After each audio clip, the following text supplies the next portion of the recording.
Alors, bienvenue à la grange, le gym, à la maison. Probablement le seul gym que vous trouverez sur Internet. Peut-être pas, là, mais en tout cas. Qui est littéralement une grange. Alors, c'est ici que je fais mon entraînement dès qu'il fait beau. Puis aujourd'hui, ben, il fait vraiment beau. Alors, on commence aujourd'hui. Alors, j'ai mis une photo avec des balles, du ruban gommé et aussi un élastique. Alors, très simple, qu'est-ce qu'on fait avec ça? Premièrement, vous allez prendre 2 des 3 balles et puis vous allez les taper ensemble. On met le ruban gommé comme il faut, on les colle ensemble, ça fait un 8. Dans le milieu, il y a un espace évidemment. Et on va s'en servir tantôt pour faire de la compression sur notre dos. Alors, on va rouler littéralement sur l'espèce de pilote que ça fait. Ah, tiens, on a un chien qui vient nous voir. Vous allez peut-être entendre aussi un petit coq, qui se trouve être vraiment un coq. Et puis, on va déposer la colonne vertébrale entre les 2 balles. On va définir juste ici. Et puis, évidemment, le chien qui veut des balles. Et on va rouler. Ça va se passer, ça, de côte en côte. Alors, vous allez avoir des côtes qui vont arriver de chaque côté de la balle. Ça va faire un point de pression sur votre musculature. Ces points de pression-là, on essaie de trouver, de peser sur le fascia. Le fascia, ça se trouve être en fait une pellicule qu'on a autour des muscles.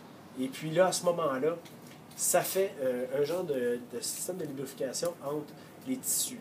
On a la peau sur le dessus, les muscles en dessous, et puis pour éviter qu'il y ait du frottement, il y a le fascia. Ça recouvre ça. On en a, des fois, on voit la pellicule de peau qui se trouve sur les muscles du poulet quand on le mange, là, juste avant de le faire cuire. Vous le voyez, c'est une pellicule blanche. On a ça partout sur notre corps. Ces pressions-là, c'est ce qu'on va faire comme acupuncture, acupression, des trucs comme ça. On va aller affecter cette pellicule-là qui se trouve avec le fascia. Maintenant, notre pression, on va la faire avec des balles. Des balles, on les veut pas trop dures, parce que si on prenait par exemple des balles de baseball, c'est beaucoup trop dur, on se blesserait, ça nous ferait mal, ça serait intolérable de toute façon. Et puis si on les prend trop molles, comme des balles de tennis, à mon poids, je pèse 210, je les écraserais, puis ça serait pas une bonne idée, ça serait pas utile. Il n'y aurait pas bien de pression. Alors là, moi, j'ai des balles qui sont quand même assez texturées, qui vont agripper, puis en même temps, bien, qui ne sont pas trop dures ni trop molles. D'accord? Alors, le premier exercice qu'on va avoir à faire, ça va être évidemment de rouler sur le dos. Alors, je vais essayer de trouver une surface plane. Le chien, tasse-toi. On va essayer de trouver une surface plane sur le plancher, puis je vous montre à l'instant qu'est-ce que ça nous donne. Alors, me voilà sur le dos. Je suis appuyé sur mes balles, vous les voyez, ils sont rouges. Alors, ma colonne vertébrale est appuyée, en fait, elle n'est pas appuyée, elle est entre les 2 balles. Et puis, je vais mettre les balles entre mes côtes. Je me croise les bras comme ça ici. Et puis, je peux vaciller. Et puis, j'essaie de trouver un spot. Un endroit où je sens de l'adhérence. Je peux me bercer de côté à côté. Et dès que je trouve un spot, j'expire. J'inspire.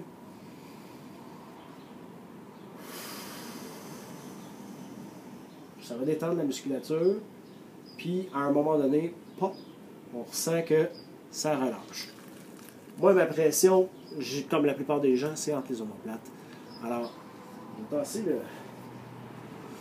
la boîte ici pour faire un genre d'éclipse au soleil.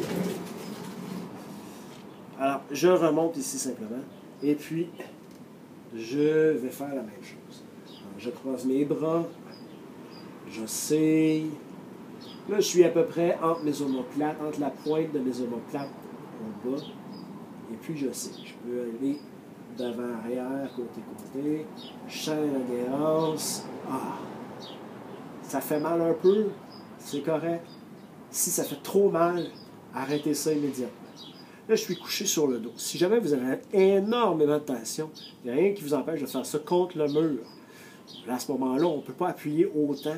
Là, présentement, j'ai une bonne partie de mon poids qui appuie. Là, c'est moins intense contre le mur. Alors, je respire. En expirant, je sens la tension diminuer. J'inspire.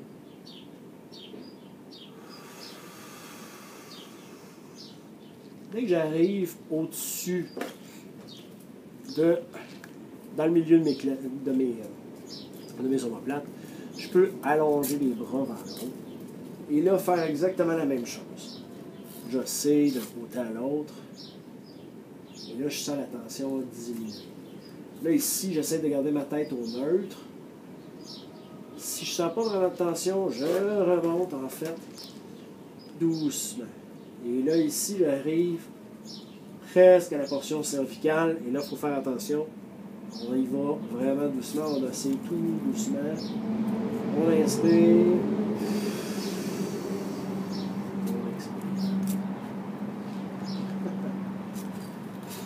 On expire. Éclipse de chien. Maintenant, prochain exercice, on essaye des étirements avec la bande élastique. Alors, de retour dans la grange, alors je vais me placer au travail pour avoir un coin de soleil. Alors, on va étirer aujourd'hui des muscles qui sont situés à l'omoplate. Le supraspinatus et le sous-épineux et sous-épineux, dépendamment si vous utilisez des termes latins ou pas.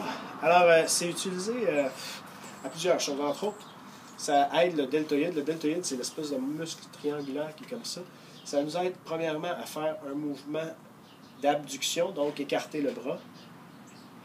Et ça nous aide aussi à faire une rotation externe, comme ça, puis faire ce mouvement-là. Les deux muscles viennent s'accrocher juste ici. Et ça, c'est au-dessus, autour de la clavicule, et puis dans le coin du trapèze ici, là, donc le trapèze, la clavicule, puis l'omoplate. Il y a un genre de petit joint qui est là. Puis on a l'humérus aussi qui vient se rejoindre là. Alors ça fait tourner l'humérus, puis ça tire comme ça, avec un système de levier. Comment on va les étirer? C'est très simple. Avec la bande élastique, je vais l'accrocher à une barre au plafond. Je redouble. Mon élastique qui est fait avec la chambre à air. J'accroche ma main comme ça ici, et je vais avoir à tourner mon bras et le maintenir dans cette position-là. Alors pour le maintenir dans cette position-là, je vais tenir ma main comme ça ici. Je vais allonger le bras, je vais me mettre de côté, là. J'allonge mon bras ici. Et puis je vais avoir à garder mon dos droit et prendre ma jambe du même côté que le bras est tiré. Et je l'envoie à l'arrière, cette jambe. Je vais avoir une rotation du bassin ici qui se fait. Ça fait une rotation. Et je me penche, je laisse aller doucement. Doucement, si vous avez des douleurs, un inconfort, faites-le pas.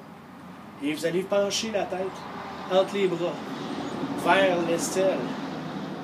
Et vous allez sentir toute une tension. Et graduellement, la tension va relâcher. Quand ça ne fait plus rien, quand on ne sent plus de tension, quand ça ne fait plus mal, quand ça ne fait pas rien du tout, on peut arrêter. Ça peut prendre quelques secondes, comme ça peut prendre même jusqu'à 1 minute. Évidemment, on le fait de l'autre côté. On tourne la porte.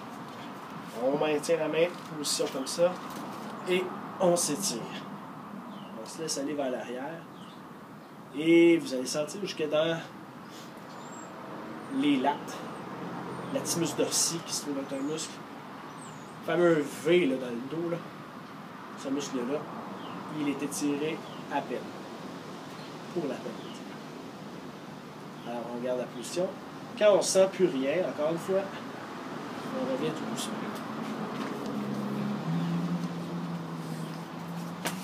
Donc, 2 exercices et, comme je vous ai dit, la bande élastique. Vous pouvez prendre une bande élastique qu'on trouve dans les commerces, il n'y a aucun problème avec ça. Et aussi avec les 2 balles collées ensemble. L'autre exercice, c'est avec la balle individuelle. Alors là, je vous épargne le dessin, là, mais imaginez que c'est mon omoplate, ça ici. Vous pouvez aller mettre une seule balle le long de l'arête de votre omoplate, puis la colonne vertébrale est ici, là. Vous roulez la balle tranquillement, de côte en côte, en montant. Puis là, vous allez voir la tension se disparaître. Souvent, là, de chaque côté des omoplates, On a vraiment une grosse tension qui fait comme ça.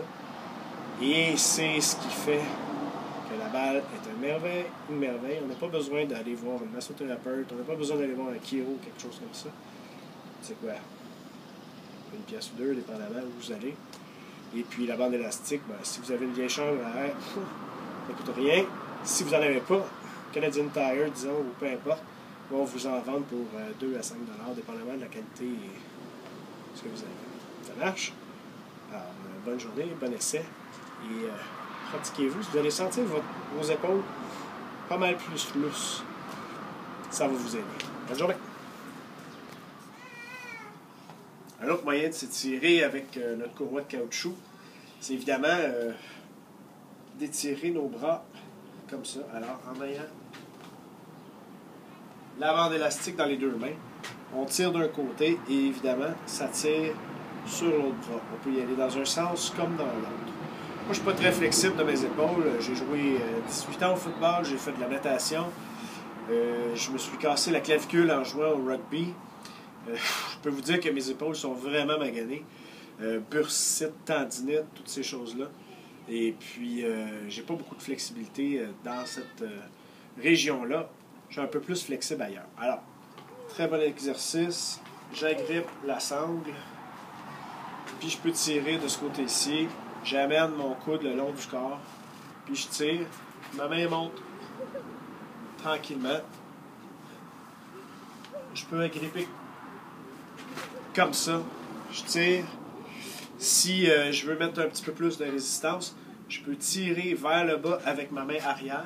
Alors, je tire comme ça, mais je donne de la résistance avec mon bras en avant, ce qui m'empêche de faire le mouvement correctement. En fait, de faire le mouvement vers le bas. Alors, je tire, je compense de ce côté-ci avec l'élastique. Ça fait une tension, et puis je relâche.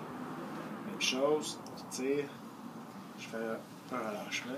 Évidemment, on fait les deux côtés. Bonne soirée!